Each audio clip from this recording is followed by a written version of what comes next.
Welcome, everyone, and thank you for joining us tonight. This is the Connecticut Audubon Naturalist Guide to Migration Magic. I know it feels like winter, but spring is coming. I promise it will get here. My name is Melissa Gallagher Smith. I am the Director of Development at Connecticut Audubon Society, and I'm so happy to see that we have over 130 people registered for this webinar tonight. While we are getting settled, if you want to, please let us know in the chat what bird you are waiting to see this spring. I don't know what I'm waiting to see, but I'm just excited for all the new birds because the backyard birds are getting a little old. So we're going to have a great spring ahead of us, I think. Um, okay, in just a few minutes, I will be turning the presentation over to our fabulous roster of naturalists. But before I do, I have just a few housekeeping notes to share with everyone. You've all been on a Zoom before, I presume, so you know the story. But first, I want to let you know that I will be keeping everyone on mute for the duration of the webinar. However, if you have any questions, please feel free to drop those in the chat at any point. Ooh, I see hummingbirds, me too. I will be breaking in at the end of each presenter's sections with questions for them if there are any. And also at the end, we will make time to answer as many questions as we can. Next, I would like to let you know that we will be recording tonight's webinar. So if you would like to turn off your camera, you can do so now. You will be able to find tonight's recording in our member portal, though please give it a couple of days if you go looking for it. It may take us a little while to get it loaded up. If you have any questions about accessing the member portal or becoming a member, feel free to message me, Melissa, in the chat. I will take down your email and get back to you in the morning. There will also be information in our follow-up email after the event, either tomorrow or Friday. You'll get that in your mailbox. Lastly, the captioning feature is available if you would like to use it. You can turn it on by locating the toolbar at the bottom of your screen and clicking Show Captions. Thank you again for joining us. So we're going to start the recording. I think it's already recording. So welcome to the Naturalist Guide to Migration Magic. As this is a statewide fundraising event, I'd like to first thank the sponsors of Migration Magic 2025, which include WSHU, Wells Fargo Wealth and Investment Management, Knox Provisions, Oliver Nurseries in Fairfield, Aquarian Water Company, and O&G Industries. If you could, please thank them with your business should the need arise. Thank you. Tonight's presenters are our incredibly knowledgeable naturalists and fabulous staff, beginning with Joe Atwater. He is Conservation and Education Coordinator at the Roger Tory Peterson Estuary Center. We also have Lori Lichtenauer. She is Sanctuary Manager and Naturalist at Deer Pond Farm. Stefan Martin is our statewide conservation manager. Matt Bell is travel specialist with Connecticut Audubon's Eco Travel Enterprise. And Miley Bull is our senior director of science and conservation. He's luckily he's staying up late for us tonight to be here. And Deb Eccleston is our membership manager at Connecticut Audubon Society. So I am really happy to have you all here and to get our event rolling. I think Joe is our first presenter. So Joe, welcome. Thanks, everyone. So just a quick, I'll be talking about migration, and just know with this caveat that migration is something that people spend their entire lives on, and we still have scratched the surface on. So to distill this even into a single PowerPoint is a lot. That being said, I'll just kind of go over some very broad overviews of migration because this is one of the most exciting times to be a birder in general, but especially here in Connecticut. A very basic definition of migration. And we're talking obviously about birds, but there are lots of other animals that migrate as well.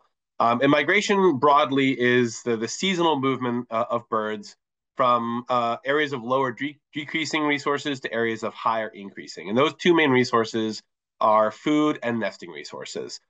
So birds coming back this time of year are making use of the seasonal abundance of insects in particular, and space to nest. So trees and cavities and nesting areas and the nesting resources that they need. For most species in Connecticut and in North America in general, that's latitudinally. So from south to north in the spring, the spring, and then north to south in the fall. And actually this time of year would be better to be called kind of pre-breeding migration because some birds start moving before it even technically hits spring. And it's triggered by several factors. And there's still a lot of unknowns about migration and how birds do this because we can't inhabit a bird, which is one of my favorite parts about birding in general. But there's a couple of things that we do know. It's triggered by things like day length, the photoperiod, temperature, especially for short distance migrants, those food resources and ingrown genetics within the birds. And perhaps no group of birds are more the all-star of migration than the shorebirds. And this is a great time. A lot of our shorebirds have already started coming back to the state. Our piping plovers, our oyster catchers are here. And probably no bird is more incredible than the bar-tailed godwit. This is a bird that has migrated nonstop. They've recorded migrating nonstop over 8,000 miles from Alaska to New Zealand. So an absolutely incredible group. The shorebirds are amazing, amazing migrants. So as I mentioned most birds in North America in particular, it's a latitudinal, so from south to north. And I love this map because it's a map of the world. But if you look at the map of the world, something we don't often do, you'll notice you can see that red line straight through the middle of the Earth there. That's the equator. And most of the land mass in the world is concentrated in the northern hemisphere. And a lot of our birds are coming from South and Central America, where there's less land and less space to breed. So a lot of our birds coming, these neotropical migrants, are coming to North America, and they're migrating over the ocean too, from Africa up to Europe and Northern Asia. And they're making use of the seasonal abundance and this amount of space that is here in the Northern Hemisphere, which is not quite as concentrated in the Southern Hemisphere. So just something to think about when we think about our Southern migrants. Again, this is a huge, huge topic, and I'm distilling it down to a very, very small distillation of what these birds actually do. But how do birds migrate? And this is, again, a major question that people have spent their entire lives studying, and we still don't know. There's still a lot of unknowns about this. But we can kind of break down migration into two basic kind of components. That is navigation and orientation. So basically, a map and a compass, where a bird is and where it wants to go. And it uses a mix of methods, depending on the species, depending on where it's coming from, to do this. It uses things like the sun and polarized light. There's a lot of evidence that birds can see polarized light. They use the stars. A lot of our songbirds, like indigo buntings, which have been studied to migrate at night, use the stars. Magnetic fields. There's a lot of evidence that birds can sense magnetic fields and even smell for some species, especially those shorter distance migrants. And so that's sort of the compass of where birds want to go, and this is ingrained within the bird versus the map, the navigation, and they use a lot of geographical features, so mountain ranges, river valleys, and so for particular Connecticut, we have the Connecticut River Valley that runs right through the middle of our state. And that is a major migratory flyway for a lot of bird species. So us at the Roger Tory Peterson Center, based at the mouth of the river, are in a great position to see a bunch of birds coming right up the Connecticut River as they migrate north to further spaces up in the Arctic and northern New England and places like that. How do we know that these birds migrate at night and have these different senses? Well, one of the earliest ways that we found out that birds migrate at night and that we knew this early migration is through these things called Emblem funnels. That on the left there is called an Emblem funnel. It's an early migration tool that we use. We would put a bird in the bottom there. And there's an ink pad in the bottom and that paper funnel with an open top. And so what they would do is put birds in these cages and then monitor where the birds were orienting during different times of the day and even at night. And so the birds would obviously during different times of the year start going south or north. And they did studies with things like indigo buntings where they would put them in planetariums, change the orientation of the stars in those planetariums, and the birds would correspond. They would change their migration to correspond with the change in the star pattern. So we know that they do use the stars. And then obviously I mentioned there's no possible way we could get into a bird's head. We have no idea what a bird is seeing. But that picture on the right there is kind of an idea of what a bird might see as far as magnetic field and polarized light and how a bird would be able to navigate when it's moving north to south. So that different position would show a different magnetic field or polarized light and allow it to navigate depending on where it's going. Finally, we can kind of broadly distill migration into a couple different types. And because birds are complex and there are many, many species in the world, a lot of birds don't fit into neat categories. But we can these broad ones encapsulate most of the species we find, especially here in Connecticut. And the first one is complete migration. So that is movement by virtually all members of a population. So think a lot of our warblers species. They're not here in the winter, they're here in the summertime. And then later in the winter, they all leave. And so all those individuals or most of those individuals are gone. Partial migration is movement by some. And this is the most common type of migration in North America. So those are the species where in some parts of the range, they may be year round or they may be replaced by species coming from a different part of the country. This is where most of our songbirds fit into, is that partial migration. One of the less common ones is eruptive or nomadic migration, like this pine siskin here, photo taken by our own Matt Bell. Pine siskins are one of those species where their populations and their numbers are not necessarily predictable year to year. They vary, the locations, and a lot of it has to do with food resources. This is the case with a lot of our finch species, so siskins, evening grosbeaks, crossbills. They rely often on very specific food resources. And so when those food resources are not as common up north, they have to travel further to find food. And so those you'll hear it often as eruption years. That's when we see a lot of those finch species, things like Bohemian waxwings as well. Some owls like great grays and northern hawk and things like that are also somewhat eruptive. And so that's a less common one and not quite as predictable. There's some methods based on cone crops and food resources that we can kind of predict when there'll be good years. But that's part of the fun of birding is we don't know when we're going to get a huge eruption of pine siskins. And one of the final ones that we don't see too much here in Connecticut because we don't have high altitude. Our highest point is just a little over 1,000 feet in Connecticut. But if you go west, when you get into mountain ranges, you start seeing altitudinal migrants. And these are complete migrants to some degree as well. They're only moving sometimes a few 100 feet up and down mountain ranges depending on the season and the weather. So things like rosy finches and Clark's nutcrackers that may breed higher up in elevation in the summer, and then when colder weather and snow and stuff come in, they move south for the winter time to lower elevations. So very very broad overview of this, but Cornell Lab of Ornithology and eBird in particular has a lot of great resources, and Matt will be talking more about eBird. But one of the things they offer are these incredible range maps that you'll see in just a second here, because and these are much more than just a range map. They're dynamic. So what you'll see in there is the dark purple. The darker the purple, the more concentrated the species. So the left there is the palm warbler, and you can see that all those birds are moving out of the range and up north, and in the fall back down south. So complete migration. All those birds are moving. Compare that to one of our more common species, the American robin. You'll note that in a good portion of its range, it is in fact year round. So dark purple through most of it, huge influx of birds up north. But in those middle Atlantic states and in Connecticut, there's still year round populations. And then in the fall, they're back to being back in their locations. So I highly recommend spending some time with these science maps. All this information comes from eBird observations, which Matt will be talking more about. So incredible, incredible science that comes from folks like us. So that is again a very very broad overview of migration, and you'll be learning much more about migration and behaviors and specific species all throughout the course of Migration Magic in the month of May.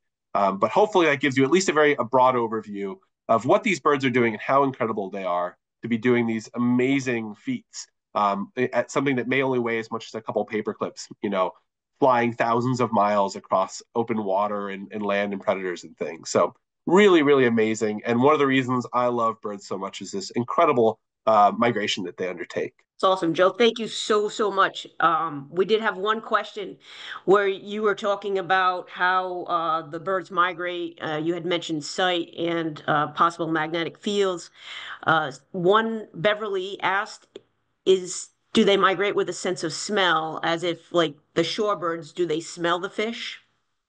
Yeah, I'm not sure about food resources per se, but I know that there's evidence in like pigeons and other within that dove and pigeon family that can migrate at least short distances by smell. So I don't know if it has to do with food resources. I don't know if there's like a huge influx of food resources in their breeding grounds, they'd be able to smell that from thousands of miles away. I think it's more of a short distance migration. But I wouldn't be surprised if to Yeah, some degree for short distance migrants they can smell that. pigeons can smell French fries from about a half a mile away, so that probably does it. So our next section will be on where do you find these birds? So we're going to start with Lori, and she's going to give us a little bit of information about birding by habitat, and Stefan is going to jump in if he has anything additional to say, and he has some tips on the end on coastal birds. All right. Thank you so much, Deb. So, yes, my name is Lori Lichtenauer, and I'm the sanctuary manager and naturalist at Deer Pond Farm. So, if you haven't been to Deer Pond Farm, we're up in Sherman, Connecticut, in the northwest corner. So, if you haven't visited us, please come visit us and come into the center and ask questions. We'd love to show you around. Awesome. So yeah, here's a picture of Deer Pond Farm. So different from some of the other Connecticut Audubon centers, we're mostly forested. And so during this little presentation about birding by habitat and finding birds based on their habitat.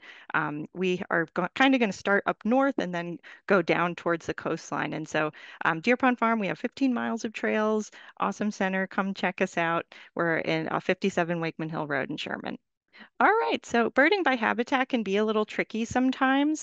Birds have a lot of habitat specialists, they're habitat specialists, but there are also a lot of birds that are habitat generalists. And next slide, you can advance through the rest of them. So a bird like a meadowlark, these birds are only going to occur in a meadow. So if you're looking around in a forest, for the meadowlark, you're not going to find it. So other birds, you can read a field guide that can give you a little bit more information on habitat niches. So this is an ovenbird nest. So they like to make their nests out of the leaf litter. So you're not going to be looking up in the canopy for those birds. You're going to be looking down on the ground. And also spending time just watching the bird behavior. Is the bird there because it's eating something? Is it being chased by a predator and it's looking for cover? So just being aware of all those different behaviors and thinking about what that bird might be doing there. And then timing.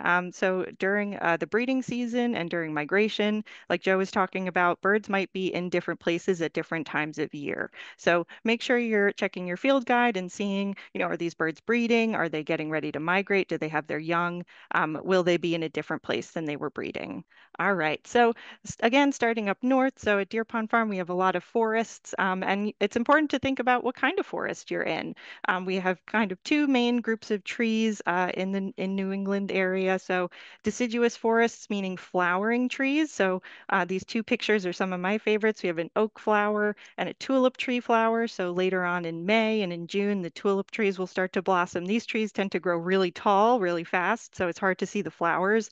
But bugs are attracted to these flowering plants, and then birds are attracted to those bugs. And that's kind of what you're looking for. You're looking for the places to find these birds, and they're going to be where the food is. So finding where the food is a really great place to start. We also have pine forests, and so there are a lot of species that are really going to gravitate more towards pine forests, and some species that are only going to be in deciduous forests. So in some of our deciduous preferring birds, we have oven birds. Like I was saying before, they nest in the leaf litter, so they are not going to be in a place with a lot of pine. They like the deciduous leaf litter. Same thing with scarlet tanagers, wood thrush. Oops, sorry, I'll wrap up soon. So wood thrush, veery, eastern wood pewee, those are always, you can find them in deciduous forests. If you're looking for black-throated green warblers, black-throated blue, pine warblers, and Blackburnian warblers, make sure that you're in some kind of pine or hemlock forest. So those birds are eating a lot of the seeds from the pine cones, and they're also taking shelter and building their nests out of those materials. So they're dependent on these types of forests. And also there are a lot of species that kind of like them both. So make sure to check your field guide and see if you're in the right forest niche. All right, and so now that we kind of have an idea about different types of forests, we can talk a little bit about forest structure. So there are some birds that really like a completely open understory. So there's a lot of light that's reaching the forest floor, and so there are going to be a totally different profile of plants that are going to grow down there. Those plants need a lot of sunlight, maybe they're berry producing plants, but they're also providing a lot of shelter and unique habitats for insect populations. And so there are certain plants that really like that bright, sunny habitat, and then there are bugs that are going to be associated with those plants and birds that are going to be eating those bugs. So if you're looking for some understory dwelling birds, make sure that you actually have some understory there. We also have birds that really like to perch in the mid-story, some like partial shade plants. These are birds like flycatchers and other birds that like to sally out for insects, kind of in the gaps of light in the canopy. And then there are birds that really like to be up tall in the overstory where there's no sunlight reaching the bottom. or at least very little. Sometimes there's older trees, trees that have died, so trees that maybe have cavities for woodpeckers to nest in. So yeah, these are kind of the different types of forests that you're looking at, but you're also kind of looking at what are they composed of? Do they have brushy understory? Is there a developed midstory? And are there trees that are in the overstory covering a lot of the light in the understory? So you're going to see different birds in those different sections of the forest. So there's a lot of like leaf litter ground nesting birds. So again, those oven birds, birds like American woodcock and ruffed grouse, those are almost always going to be on the ground, and can advance through some of those other slides too. Thank you. And so, yeah, there's a lot of other birds that like the overstory. So scarlet tanager, cerulean warblers. If you're looking for a cerulean warbler, don't look on the ground. They're going to be all the way at the top of those trees. And flycatchers really like that mid-story where there's a little bit of both. They can sally out for insects in those bright sunny spots. And then towhees and black-throated blue warblers really like dense brushy understory. The black-throated blue warblers love mountain laurel, so they're always going to be nesting where there's some kind of mountain laurel-like shrub. So thinking too about the ages of these forests, there are some forests that are going to be older and what we call late successional, so they're going to have a closed canopy, and these are birds that prefer to nest in those types of forests like veery, red-eyed vireo, scarlet tanager, wood thrush. So those birds really like mature forests and forests that have little to no light reaching the forest floor. There are a lot of birds that prefer that young, brushy habitat. Prairie warbler, rose-breasted grosbeak, woodcock, and ruffed grouse. Again, they really like to have thick, brushy material to nest in, forage in safely under the cover of a lot of vegetation. So some birds really like the edges of forest. So as we're kind of moving out of the forest and into the meadow, there are birds that really prefer openings inside of forest. So chestnut-sided warblers, indigo buntings, rose-breasted grosbeak, these birds you'll see probably on the edges of forests. Indigo buntings, for some reason, really love to be like on the only tree in a big meadow, singing from the top of it, or right at the edge of a field.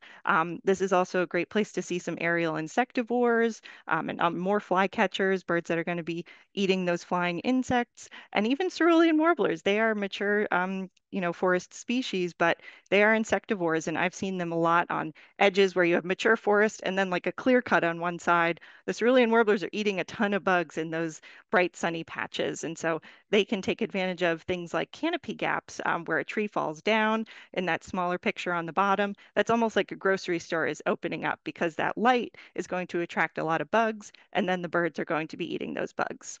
All right, and so there are some birds that prefer no trees at all. So these are our grassland birds like bobolinks, meadowlarks. So if you're walking around the woods looking for bobolinks, you're not going to find any.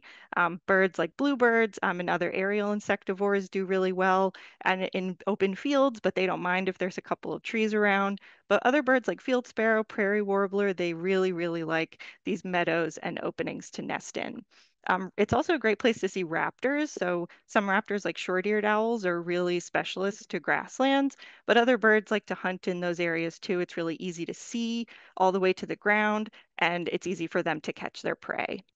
So moving on to more forested shrublands, so areas that maybe have had a big disturbance, like a hurricane or a flood has disturbed these areas, and a lot of the trees have either fallen down or died. A lot of these shrubby areas that will start to grow full of young trees and some dense like berry bushes.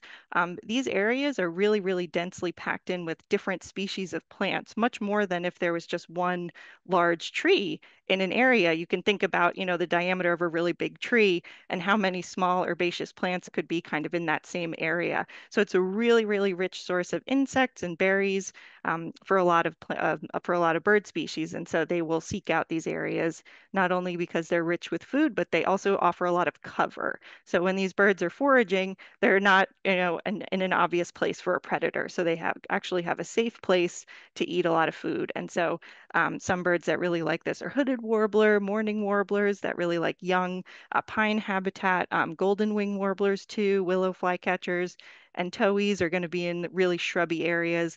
And a lot of these habitats have a lot of benefits for other animals too, like the New England cottontail. They really, really love these dense, shrubby habitats.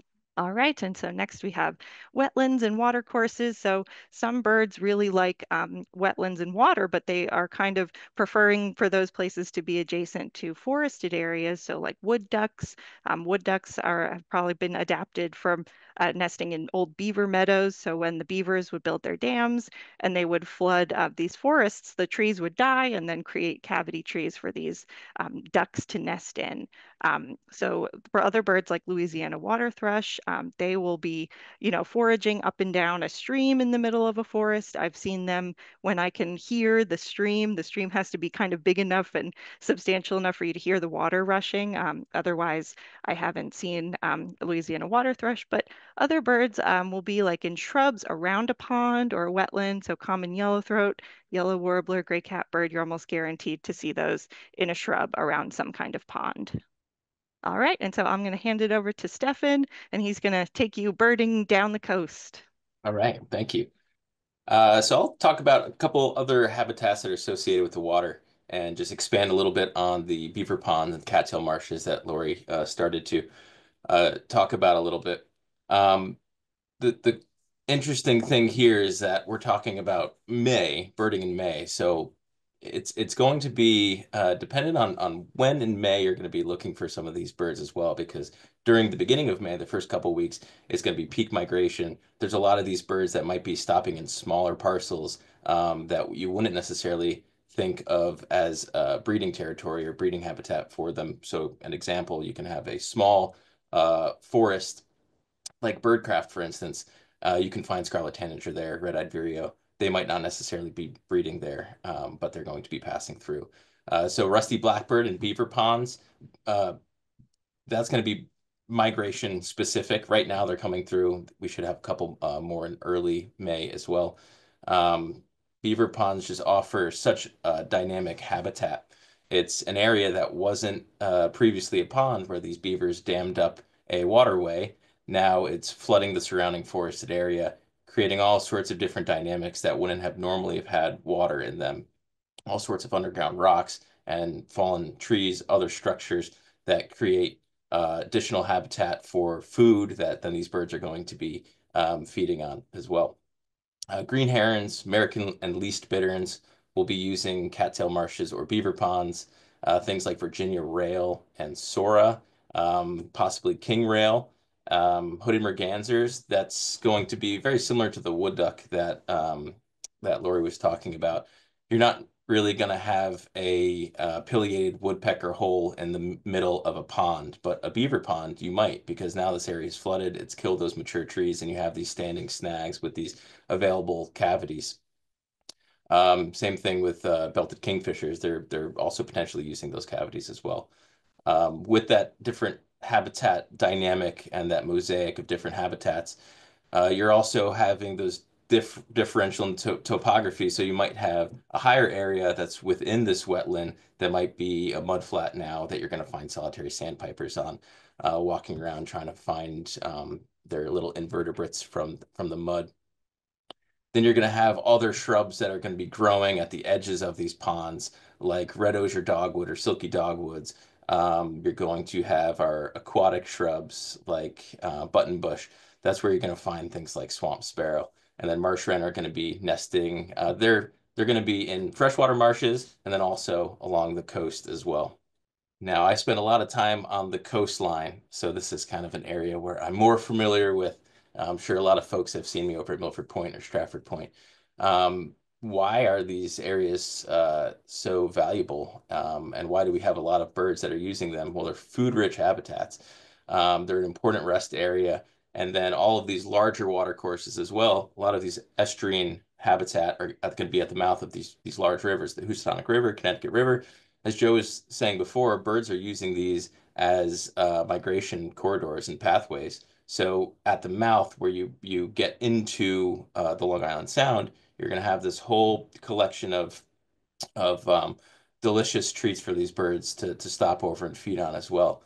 Um, the the intertidal component is really important here because we'll have birds that are using these marshes during low tide to feed in, and then during high tide, they're going to these beaches to roost during high tide when there's no available mudflat for them to forage. Even during high tide in these marshes, you're going to find a whole bunch of different mixes of birds. So not necessarily just shorebirds, but you're finding things like marsh wren and salt marsh and seaside sparrows, Nelson sparrows. Again, some American bitterns that would be using the freshwater marshes are also using these saltwater intertidal marshes. Um, this is where you're going to find most of our other egrets, with some exception. Um, like great egret and snowy egrets and our black crowned night herons and our yellow crowned night herons.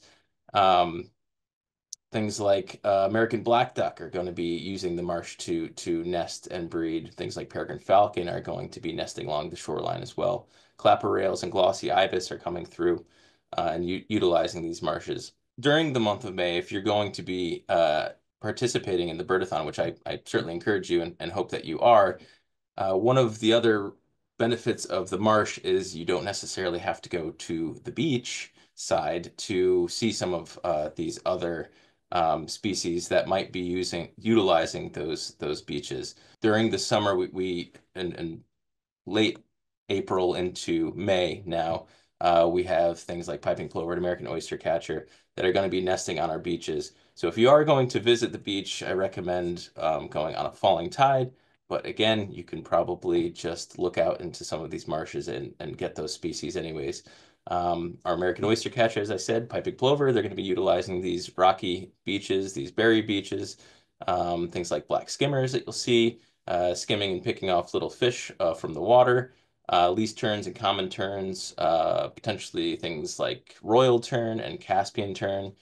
Common loons are still going to be hanging around, most likely in early May when the birdathon is going. So Long Island Sound is definitely a good spot to try to pick up a couple of those species that are going to be lingering that haven't migrated yet, and a whole bunch of other types of ducks, like potentially scoters, white wing or surf scoters that are sticking around, a late long-tailed duck, maybe some brant as well that are still sticking around.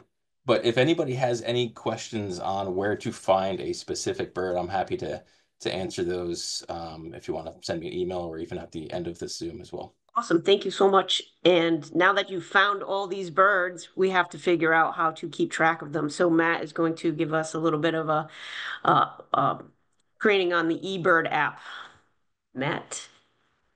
Yeah, so not only does eBird help keep track, but it can also help you find. I know that might be a lot of information from both Lori and Stefan, but eBird can also help you reinforce what they share, and I'll explain how they do that later on. But first, what is eBird? Well, eBird is a citizen science project organized by the Cornell Lab of Ornithology. Cornell also does like Feeder Watch, Nest Watch, the Great Backyard Bird Count. So many people are familiar with some of those. It was started in 2002. It really began to pick up steam in about 2008, 2009, and now there's over 1.1 million users across the globe, 108 million checklists, and that's encompassing 10,958 species. Using eBird, you are able to create lists to keep track of what you see, view other people's photos and audio recordings while also storing your own, view where things are being seen, and a whole lot more. One of the benefits of eBird is that it's available worldwide.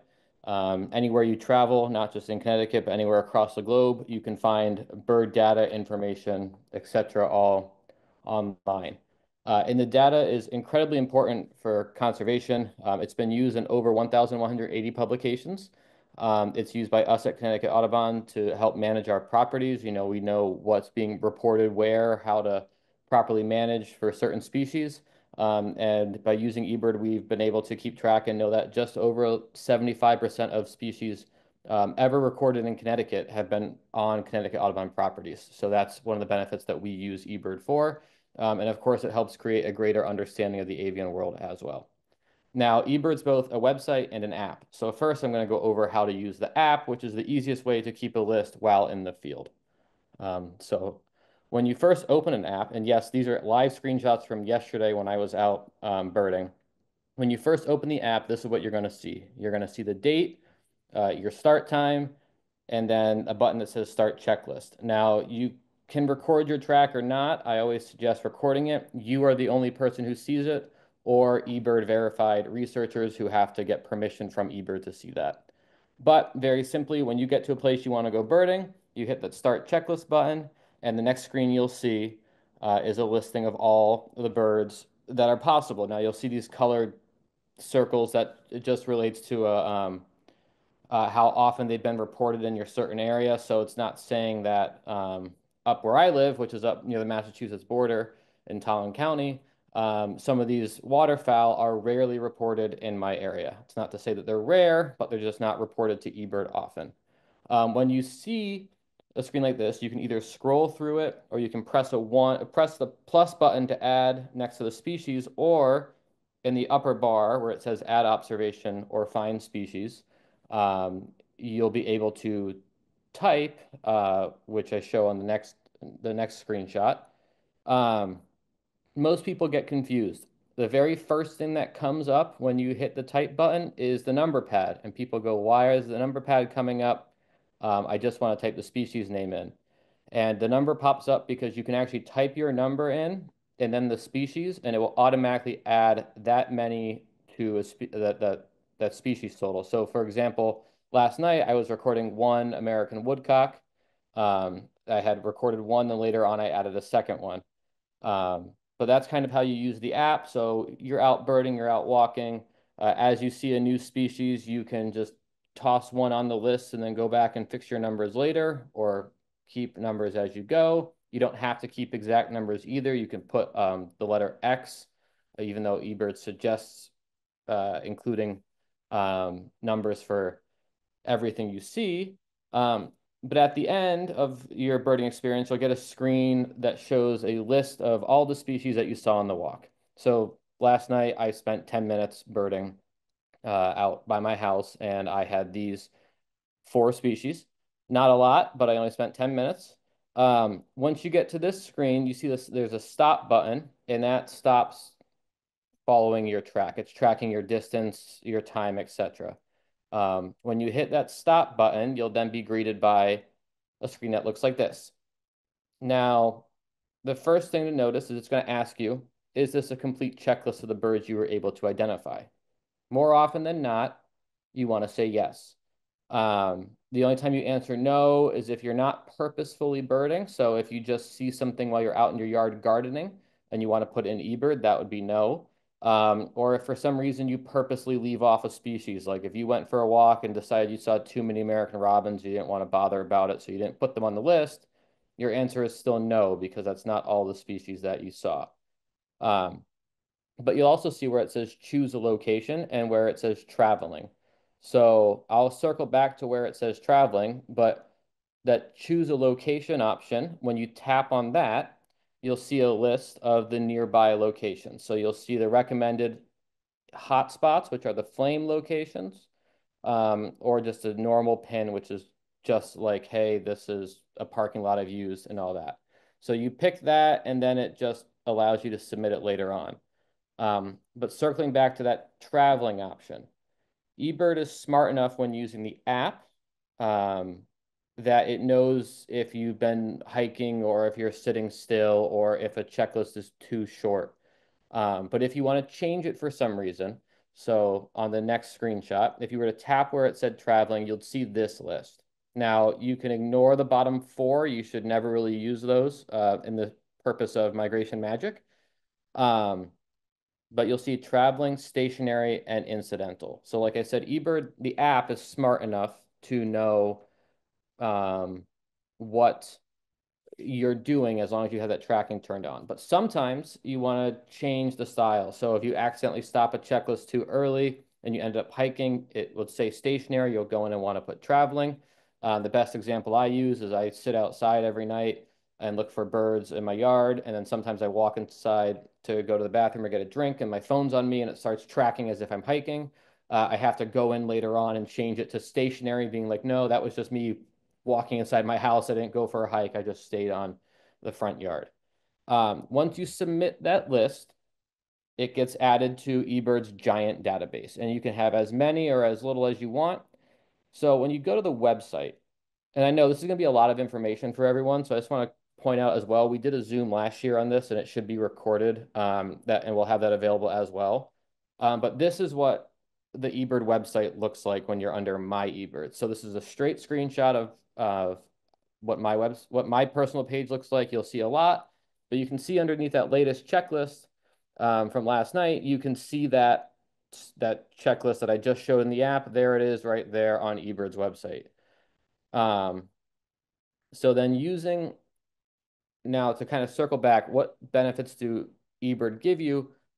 Well, going towards what Stefan and Lori were talking about, this Explore tab is the #1 most important uh, asset I think that eBird offers. And you have to have an account with eBird to view everything. But when you click on that, you'll be brought to this page. And the two I want to highlight are the species maps and explore hotspots. And the first we'll focus on is explore hotspots. So when you click on that, you'll be greeted by a giant colorful map of the world. And that's every place that's colored one of those shades of orange, red, or yellow is a place where someone has gone birding and submitted to eBird. So you can narrow it down, and that location box, if you type Connecticut, you'll then be zoomed in to the state of Connecticut. And here are all the birding hotspots in Connecticut. The redder they are, the more species that have been seen there all time. You can narrow this down to just a single month and all that, but if you click on one, you'll be able to see more information. So for Milford Point, for example, you can see that 320 species all time, almost 14,000 checklists have been submitted for Milford Point alone. You can submit data straight from this screen. You can get directions there from where you currently are, or you can hit view details. Now, I didn't focus on view details on this because there's a lot of information, but you can view all the recent checklists from there, recent photos from there, all that information. So it's a great way if you're struggling to find a good place to go out birding or don't know where to go looking. I would suggest coming here. You can type your address in, you can type your town in. You can see if someone's been birding in the area. You can see how recently someone's been there. It's a great resource to finding a good place to go birding. Now, what if there's a species you want to see in Connecticut, but you don't know where to go looking? So maybe you don't know where to find a boat-tailed grackle. Well, you go back to that first page that I was on, and you click on that Explore Species options instead. And in that bar, you put boat-tailed grackle. In the location, you go back to Connecticut, and bam, it shows you locations where boat-tailed grackles have been seen. The two colors, red and blue, blue just means 30 days or older, so that some of those pins could be 10, 15 years old, but all those red pins are, hey, this is where boat-tailed grackle has been seen in the last 30 days. So it's a great way to go in any species, eastern phoebe, mourning warbler, boat-tailed grackle, Wilson snipe, anything that you can think of, you can put into this and get a great view of where they've been being seen and where you might have a good chance of seeing them. And this is a great way to prep and study up if you want, find a good spot, come up with a theory on how you're going to beat your friends in Migration Magic, how you want to design a route, and all that. So once you have all this, to take part in Migration Magic, you'll be able to join a trip report. So on your profile page, you'll see the trip report button, but also when you sign up, you'll get a link that you'll click to join the trip report. And when you click that link, you'll be taken to the following screen. And you'll see this, and there's nothing here right now because it's only set to be for the month of May. So obviously, we're not in the future. We can't submit any birding checklists yet.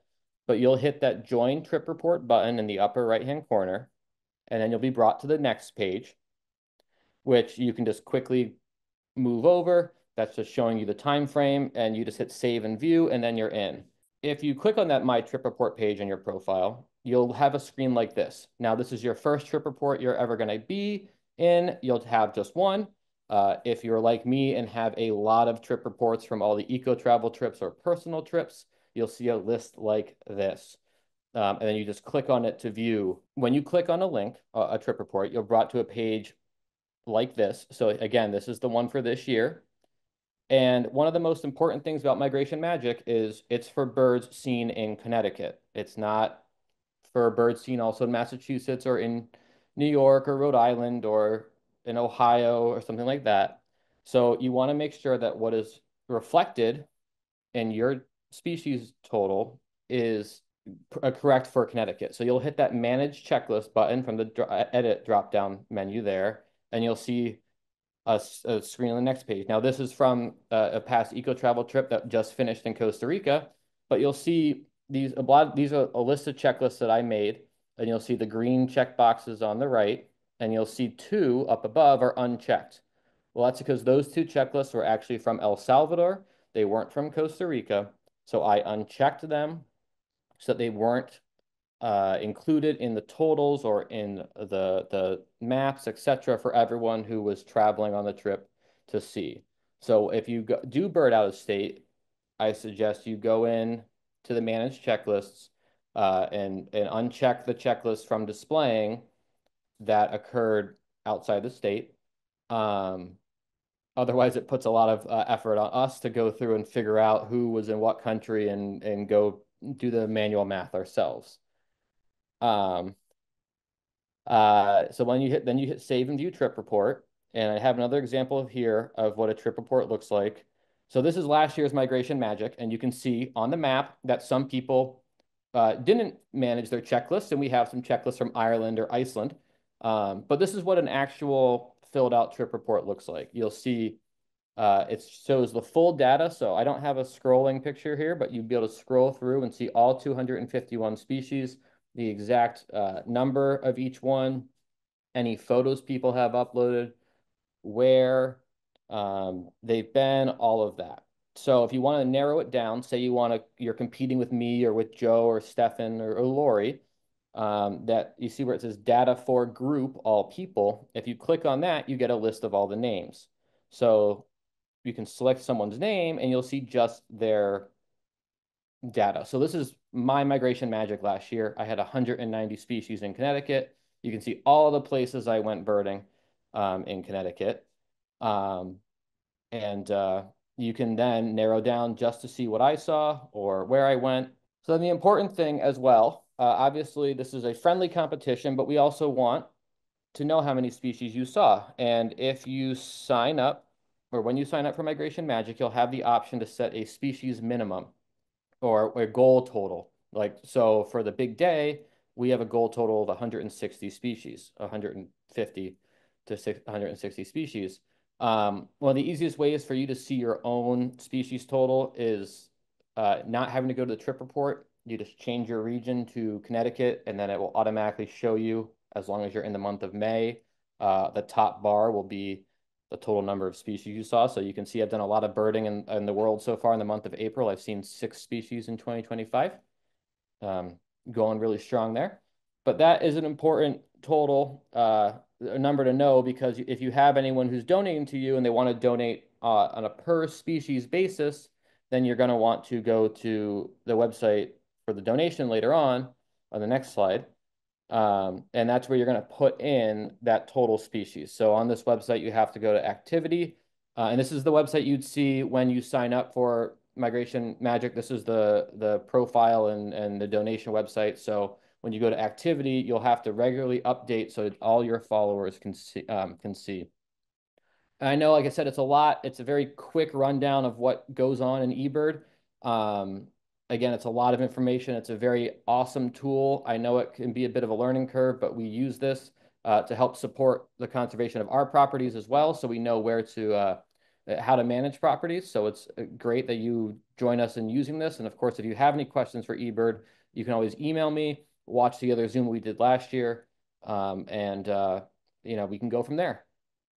Awesome. Thank you so much, Matt. Yeah, and I would highly suggest just, going on the eBird site and looking through it yourself, because it has an amazing amount of information. Now we're going to go to Miley, and he is going to give us a little bit of tips on, what you need to get out there and find these birds. All right, thank you. And thank you all for coming. And now, of course, that you know everything about where to go, what to do, how to do it, what birds you're going to find, what kind of eBird equipment you're going to need. I'm going to give you some ideas. I'm sure most of you, a lot of you, have already been down this road a long time. You're probably very experienced birders.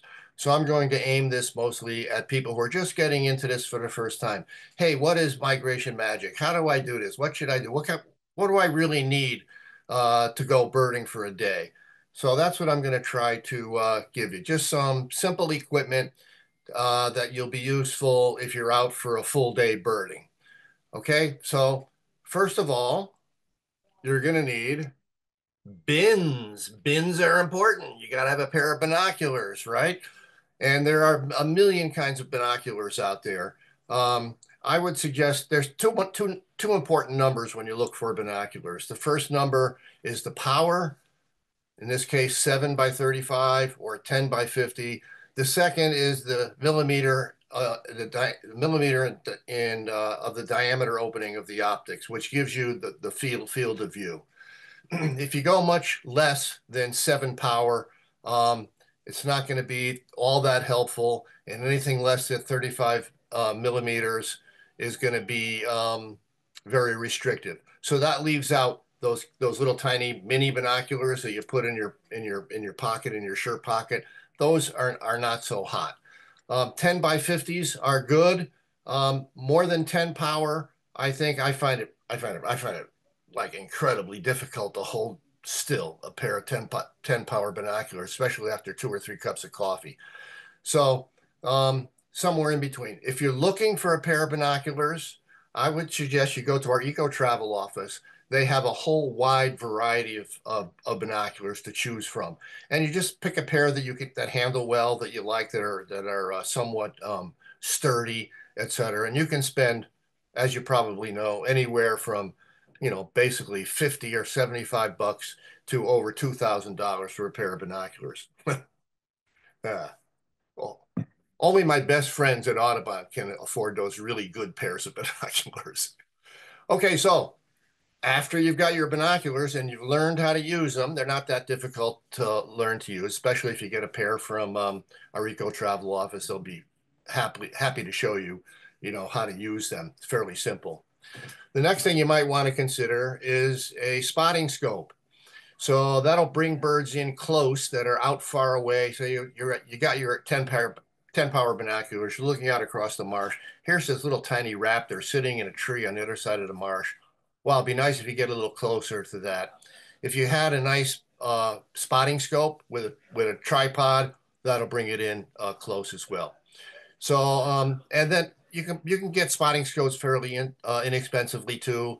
A little more expensive than binoculars. A couple $100 will get you started. You can go up to again, some of the expensive Swarovskis are a lot more. You can a down payment on your 2-family house will get you there. But they're very helpful to have a good pair of binoculars and a spotting scope.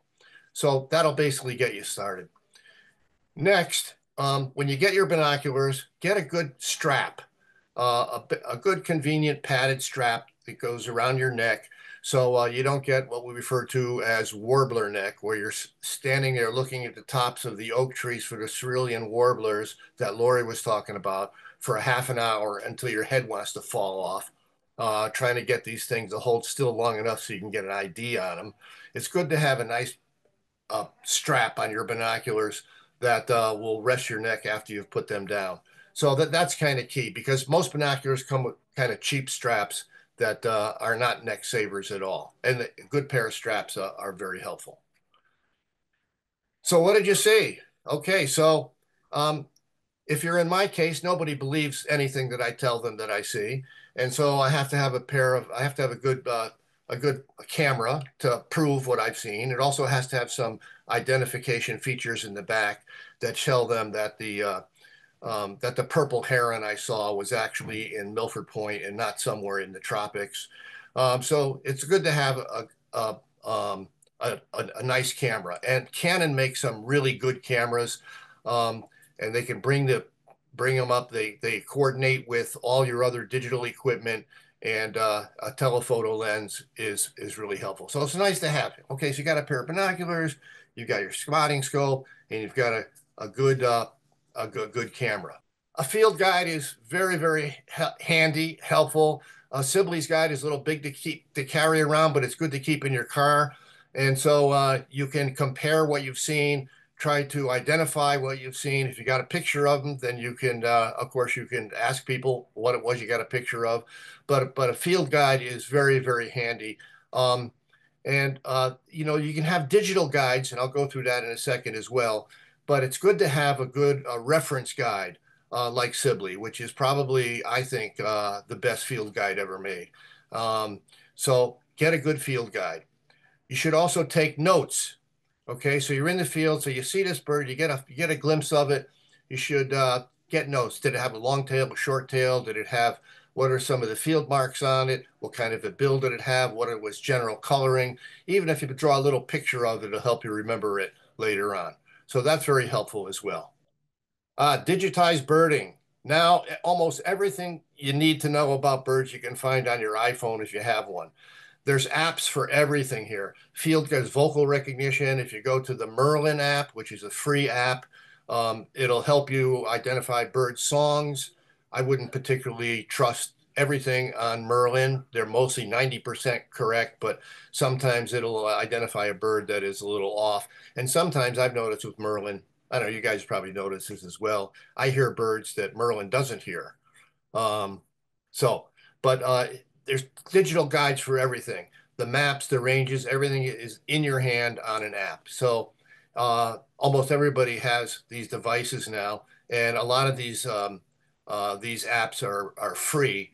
So whether it's iBird Pro, iBird, or Merlin, you can download it fairly simply, and they'll help you a lot.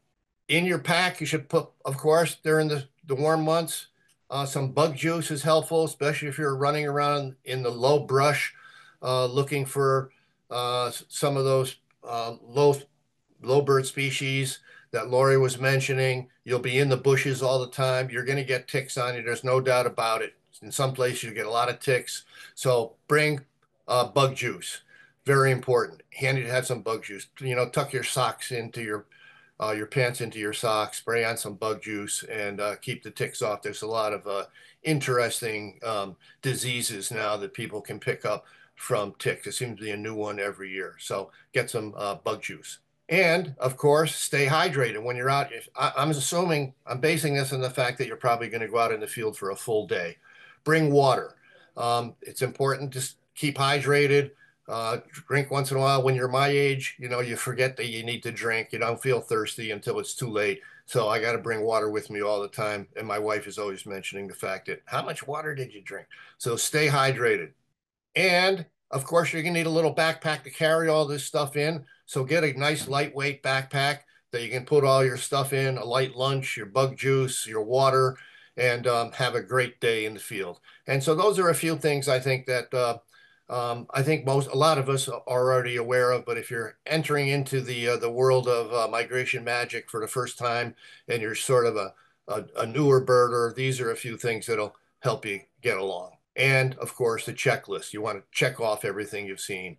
And you can do that on iBird, or you can have your own checklist. So, and that's it. Oh, no, that's not it. First aid. Yeah, I forgot. That's another thing you have to put in your back is first aid kit. In case you get bitten by a timber rattlesnake, bitten by some obnoxious bug, you want to have a first aid kit in there. And wear proper shoes, of course, because you're going to be in the field all day. So wear waterproof hiking boots is helpful. And so most of all, if you're spending a day in the field, have fun. If you go out with me, you're going to have fun whether you see birds or not. But that's the big thing. Enjoy Migration Magic. It's a great month. It's a lot of fun. Everybody gets together. They share their stories. They share their birds. And it is a whole lot of fun. So thank you. And so thank you everyone that came tonight. Hopefully that gives you guys just a little bit of some tips and other things to get ready for upcoming May and finding a lot of birds. I know that we are super excited for it. Stefan, Joe, Matt, and now Lori. We are super excited for our big day that will be coming up mid-May, most likely May 19th. So make sure you follow us on Facebook and on Instagram and follow our journey that day because we have to find 160 species again, and we're super excited to do it. So Thank you, Deb. Thank you, everybody. We want to thank you for coming tonight. I hope you will sign up for Migration Magic. The QR code is there on the screen. You can use your phone right now to capture it. You can also go to our website, ctaudubon.org, and find the Migration Magic page there, and it'll give you a link to sign up for the Birdathon. Please, if you're not a member, please think about becoming one. Your membership dollars support the work that we do, our conservation, education, and advocacy work. And also remember to thank our sponsors, our Migration Magic sponsors. We could not do this without them. This is a big fundraising event for us for the spring. Helps keep our engines running, keeps the grass green or the plants native. So please be a part of that and support us. One more slide. Some upcoming programs at some of our centers. You can go to the Migration Magic website or you can go to ctaudubon.com to see more events throughout the month of May. These are just a couple. And again, we'll be sending links to you in the email tomorrow. But that's the end of our program. Thank you so much for joining us. And I hope you all have a magical migration season and May is good to you and to the birds. We will love to see you out there in the fields, near the ocean, in the rivers, wherever you go, in the forests. Go to our sites, go to our centers, see our folks, say hello, and happy birding. Thanks, everyone. thank you. See you in the field. Thanks all the presenters. Well done, guys.